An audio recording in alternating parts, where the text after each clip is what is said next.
Europe 1, 7h20, l'heure de l'interview en 3 questions. Patrick Cohen, vous êtes en ligne avec une hydrologue, elle est présidente du centre de recherche Mayan sur la gestion des risques inondations. Bonjour Emma Aziza.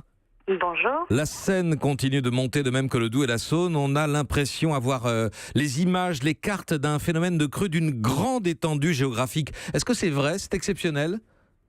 Oui, tout à fait. C'est exceptionnel parce que là, on commence à arriver sur un scénario qui est quand même assez important.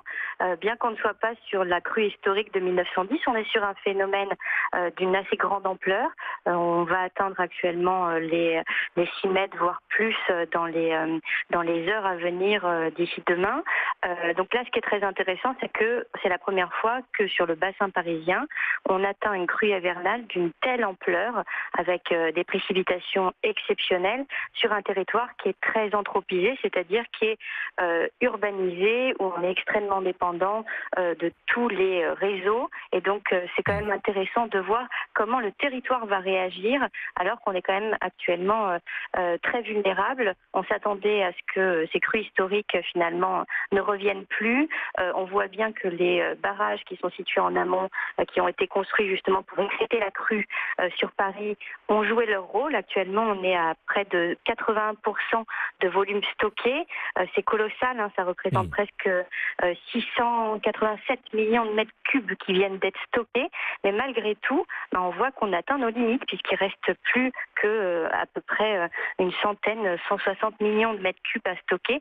C'est rien au regard de la crue, au regard de ce qui arrive. Et on rappelle que Paris, notamment, a connu le double des précipitations habituelles depuis début décembre, sur les 2 mois de décembre et janvier. Est-ce que les prévisions restent fiables ? Est-ce qu'on est à peu près certain que pour la Seine, à Paris notamment, le pic aura lieu demain soir et la décrue à partir de samedi, Emma Aziza ? Je pense qu'il faut rester prudent. Les scénarios actuels, que ce soit hydrologiques ou météorologiques, s'appuient sur ce que l'on a vu, mais pas sur ce qui va arriver. Donc là, on a quand même de nouvelles perturbations qui vont arriver, qui concernent justement la Seine à l'amont. On l'a vu déjà dans la nuit. On a eu toute la zone de la Seine troyenne qui a été touchée par de nouvelles pluies. Lorsqu'on est sur un territoire qui est complètement saturé, où l'eau ne peut plus être absorbée par le territoire, nécessairement, on peut avoir des réactions en chaîne. Donc, je pense qu'il est important d'être prudent et de voir ce qui va arriver et de voir comment le territoire va réagir, parce que tous les scénarios sont possibles. On peut arriver effectivement sur un scénario de décrue très prochainement, dès qu'on aura atteint notre pic, si les précipitations ne sont pas conséquentes sur le bassin.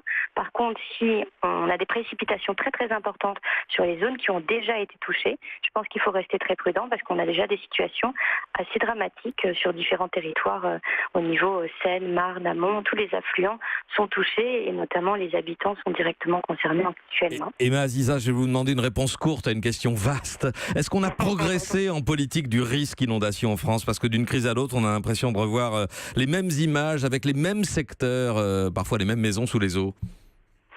Très clairement, on a énormément progressé. Nos politiques actuelles en matière de risque inondation représentent un modèle au niveau international. Par contre, sur le plan macro, quand on va sur les territoires, il reste encore beaucoup d'actions à mener. Mais par contre, on sait où on doit aller. C'est-à-dire qu'aujourd'hui, on est très très clair sur ce qu'on doit faire, comment protéger les enjeux. Les méthodes existent, toutes les solutions n'ont plus qu'à être mises en place. Par contre, tout n'a pas encore été fait et il reste encore du travail. Merci beaucoup Emma Aziza. Je rappelle que vous êtes hydrologue et vous présidez un centre de recherche des risques inondations Mayan. Europe 1.